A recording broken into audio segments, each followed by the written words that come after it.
Having spent my life in a buzzing metropolis, driving through the Midwest states was a hypnotic and sobering experience. Anyone who has seen the breadbasket of America will know what I'm talking about. Fields. Billions of acres of crops covering the land in waves of undulating leaves. The tame wilderness organized into rows, blocks, and circles, continuing on for hours and hours, and days and days. That's one of the strangest things about driving through the Midwest. The endless ocean of cornfields, birthed by man's labors, seem to go on without end, but with no signs of those who created it. A car here, a small house there, a windmill, a rotting barn.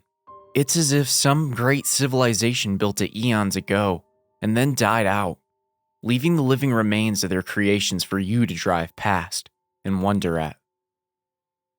That's how I found myself on the evening of the last day in July, driving my red sedan along a veritable tunnel of a road cut across the cornfields. No broad highway for me. Rather, I had chosen a graveled detour which I had been promised led back to the interstate.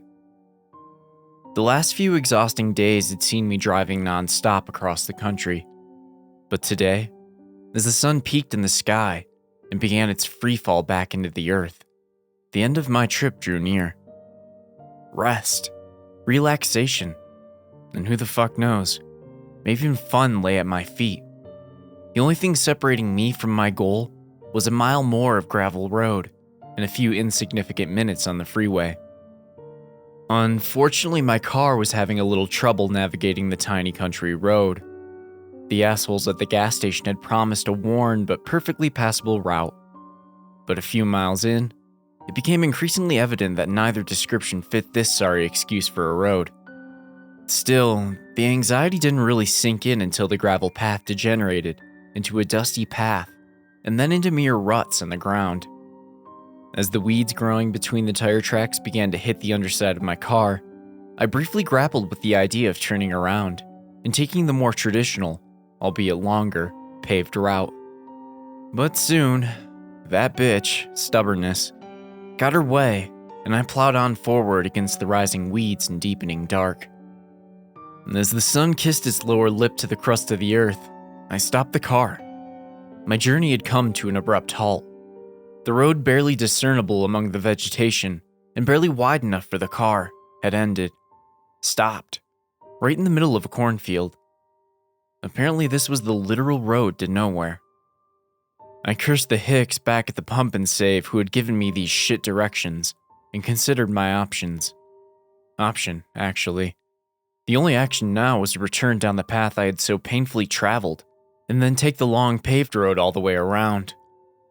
Holding my breath, I tried to stifle a headache, and several curse words running through my brain. That's when I heard that sweet sound. The unmistakable mating cry of a Harley tearing down a highway at full speed. Evidently, the interstate was straight ahead and only a few hundred yards away. I felt some guilt for what I was planning, but stubbornness' sisters, adventure and lethargy, convinced me that mowing down several hundred feet of some farmer's corn harvest was worth not spending more hours on the road. I wasn't sure if a sedan could hold up to such punishment, but my car handled it like a pro, crushing and pulverizing the green stalks as they bent away and under the bumper. A couple of minutes and bam, I was through, back out into the dim evening light. I laughed and flipped the wipers to clean all the cream shrapnel covering my windshield. I stopped mid-laugh. This was a road, but definitely not the highway.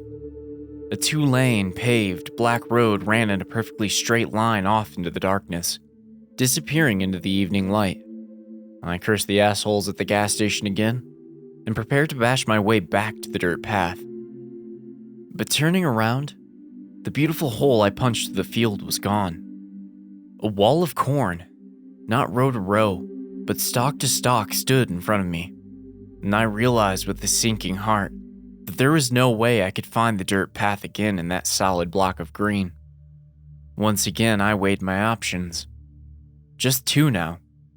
Left or right. I headed what I figured was due south and hoped this road linked up to the highway for which I so desperately strove. Miles and miles I traveled, no change in scenery. Miles and miles of cornfields, pressing in on the car, enveloping me in the gloom of early night. No other cars, no other sounds, no radio reception. I stopped a few times at first listening for the signs of a busy highway, and later just listening for anything at all. Anything beyond my own breathing. Nothing. Nothing but the crickets, gently chirping to each other across the ocean of waving stalks. More driving. The crickets faded away, and the only occasional shrill whine of a cicada cried out into the night. More driving. Low on gas, more driving. The moon peered over the tufts of corn and lifted itself into the sky, transforming the land into monochrome, draining away color. More driving. Very fucking low on gas. More driving. Nothing but corn, fucking everywhere. More driving. A barn. A barn. The glow from the light of the moon made it appear like a ship in the sea, a dark but welcome shape rising above the monotonous and oppressive landscape. With a mixture of relief and apprehension, I continued down the road. One turn, a short driveway, and I'm there, parking at the bottom of the sloping hill that leads up to its moonlit roof. It's built in an old wooden style, high gabled with heavy oak doors. It looks old. Like, not just the normal, oh, look, it's an old barn, kids. Old. But really old. Like it hadn't been looked upon, much less opened, in 100 years. Still, its presence offered some hope and companionship, shelter and safety. Getting out of the car, I walked up to the path to the front doors. Interestingly, the grass all around the barn, a meadow extending about 50 yards, was clearly meticulously cut and groomed. Also, the path up to the barn had been worn smooth, like some large machine had routinely pounded up and down, polishing and flattening the path. Striding up to the door, I knocked, and knocked again. I gave it several minutes, but apparently no one was living inside. I opened the doors and walked in. I was right. The stench hit me first. It was powerful, like a left hook right on the nose. Seedy and cloying and sour. It was like being drunk headfirst into a porta-potty. I retched, struggling to force fresh air down into my lungs. But as my eyes adjusted, and the stench escaped into the cool night breeze, the horror began. The barn was full of corpses. Dead bodies lay on tables, hung from the walls and sat piled in great heaps into the corners, green with rot. Their open mouths were grinning, their decayed eyes staring emptily around the barn. The world started to spin around. My knees buckled, and my breath escaped once again. Hundreds of bodies. Some were still fresh, crumpled spread eagle in the corners of the barn. Huge red-ringed gashes covering their bodies, wounds that looked like splashes of lipstick applied to their pale, naked forms. Older, rotten corpses were laid out flat onto slabs of wood and stone tables and hung from the walls, cut open and divided in a grotesquely methodical pattern. Their hearts were placed carefully near their heads, tongues cut out, various organs lying discarded and piled onto the floor below, and their intestines bunched up and knotted like a nightmarish bouquet of flowers. Further into the barn lay bits and pieces, brown dried hunks of what used to be heads, arms, and torsos. And crates. Giant wooden boxes piled neatly along the back wall of the barn. Almost innocuous, but horrible. Dark stains seeped from under the lid and ran down. But nothing compares to what hung from the ceiling. A fraying rope stretched down from the rafters. Hanging from the rope, gently swinging in the night over the bloody tables, was bound a horrible absurdity of something that was once alive. It resembled a victim of some terrible holocaust. its skin shriveled tight against its chest and belly, the arms unnaturally long and thin, hog-tied behind its back. Its hands and feet were enormous, ending in gnarled fingers a foot long, with a jagged, yellow nail at the tip of each one. Its head, a burlap sack had been tied around its neck, completely covering the corpse's features. A gash ran the length of its neck, the dried remains of some purple ichor running down from the wound and staining the bag over its head, swinging there, dead in the moonlight. I rose above the waves of fear and stumbled out of the barn, slamming the door shut behind me. Outside, the moon still rose, the wind still blew, and the crickets chirped. The horrors inside the barn had no effect on the simple sanctity of nature. Leave, run, drive. Those were the only thoughts that permeated my numbed mind. I turned away from the wooden monstrosity before me and ran to my car. But the car wasn't there. There was nothing around but cornfields. As I ran around the barn, the rows of waving stalks danced before my eyes.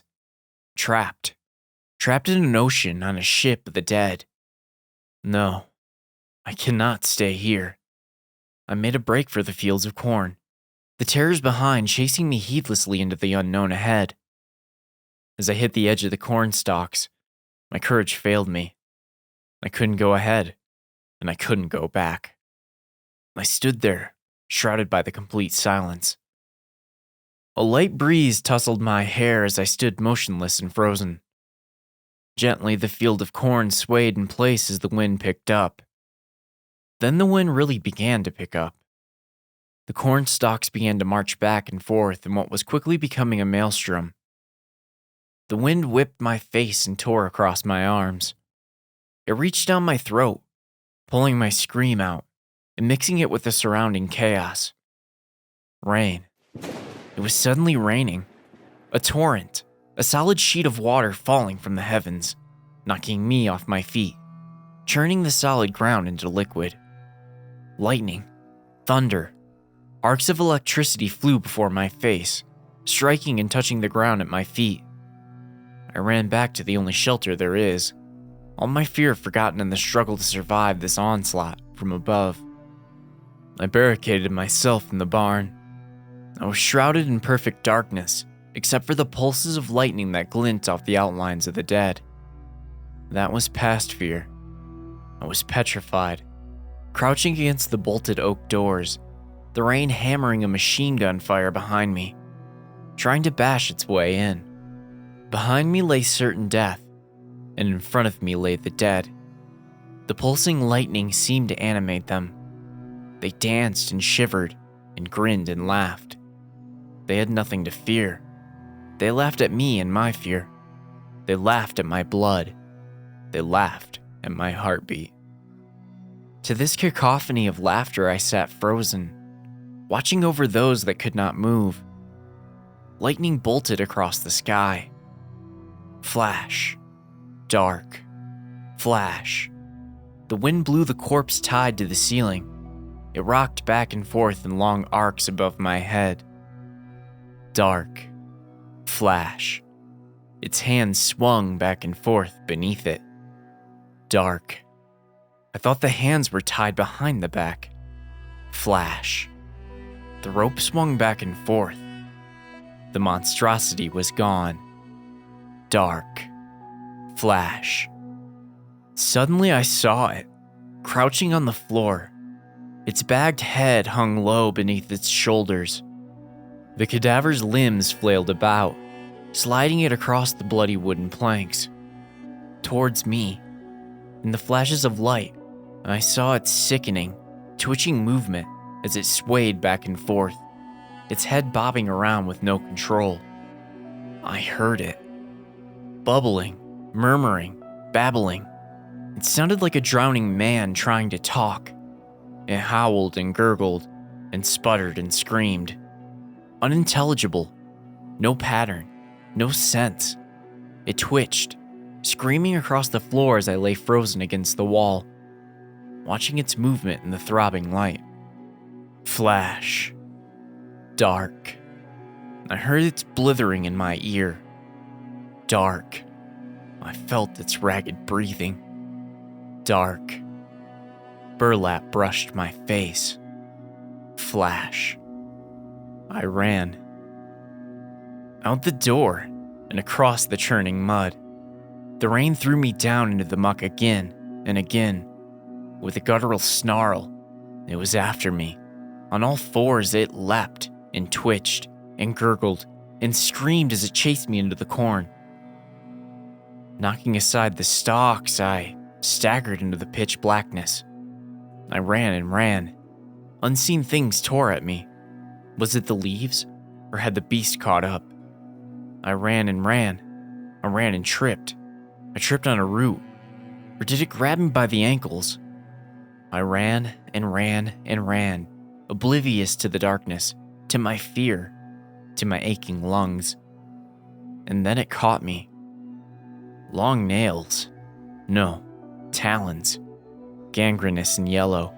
Tore into my shoulder and held me back. I stumbled and fell. I was going to die.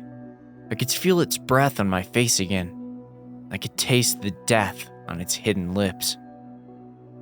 I will not die. With a yell, I rose up and grabbed its sallow arm, tearing its claws out of my back with a sharp flash of pain and blood. The monstrosity gibbered and yelped, and I ran, and I ran, and I ran, and I tripped again, falling down into darkness, skidding across mud and stones, almost drowning in the muck. I tumbled down and down, then it all came to a stop.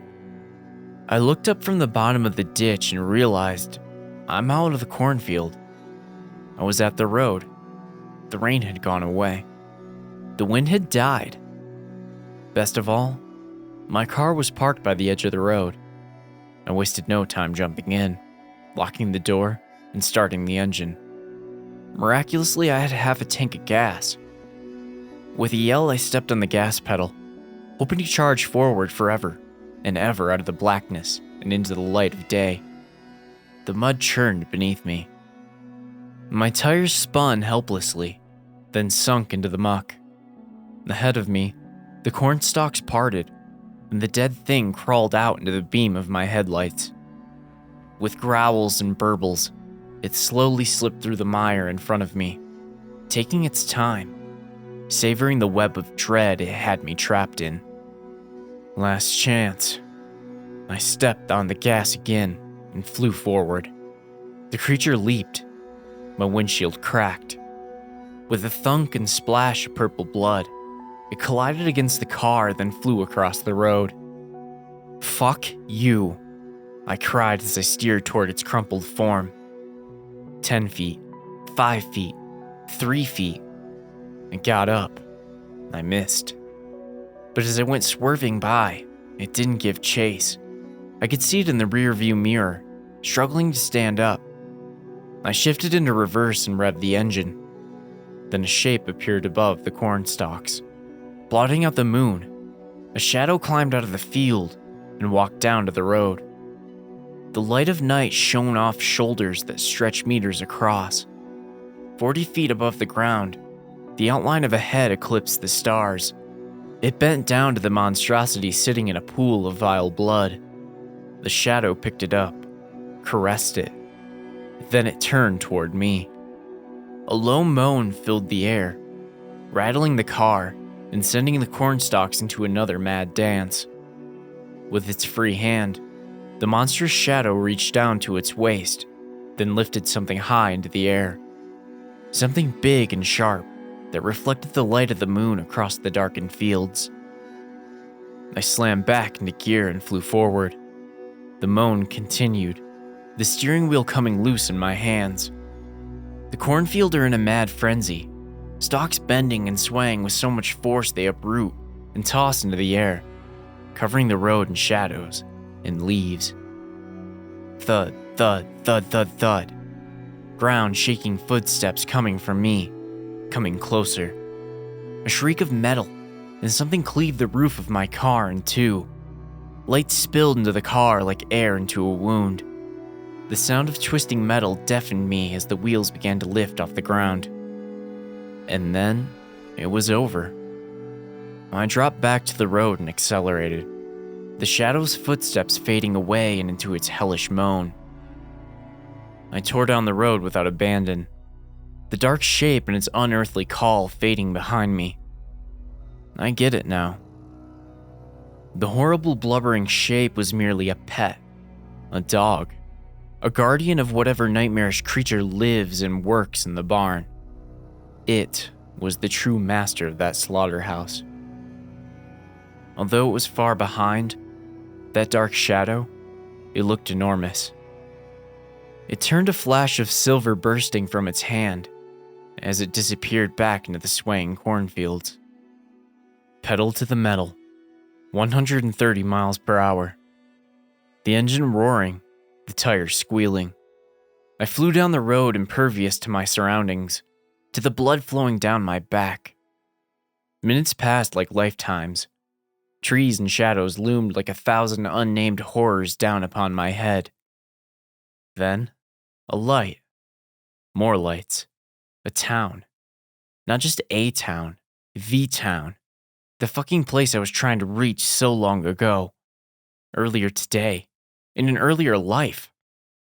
I stumbled into a diner, the screaming of the waitress lulling me into dark unconsciousness. Sleepwalking, the doctors say. Here, take these pills, they say. 100 doctors, maybe more. And they all agree that I'm a head case. The cuts on my face and arms? Scratches from the sharp corn leaves. My shattered windshield?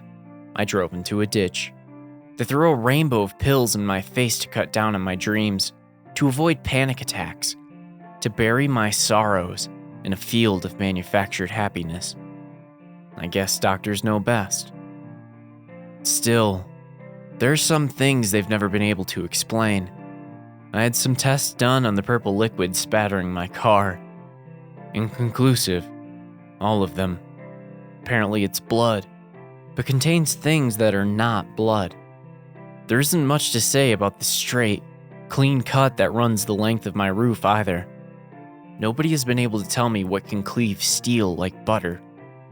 Then there are 4 jagged wounds across my back that ooze pus and bleed, but refuse to heal. I stay in the city now. The chalky smell of concrete, the sharp smell of steel, even the bitter aroma of living humans keeps me sane. My apartment has no plants in it. I eat meat and bread. The sight of a corn cob, or even a kernel, makes me throw up, sometimes faint. For the most part, I can interact normally, except for the vomiting thing, and pretend like that last day in July never happened. I feel perfectly safe in the daytime, but each night when I sleep, I'm forced back to the moonlit fields, where the corn stalks bend and sway the howling wind, back to the hall of corpses, where the hooded monstrosity shrieks and gibbers and twitches, back to the haunting ground of the unseen butcher, whose long knives flash into the darkness.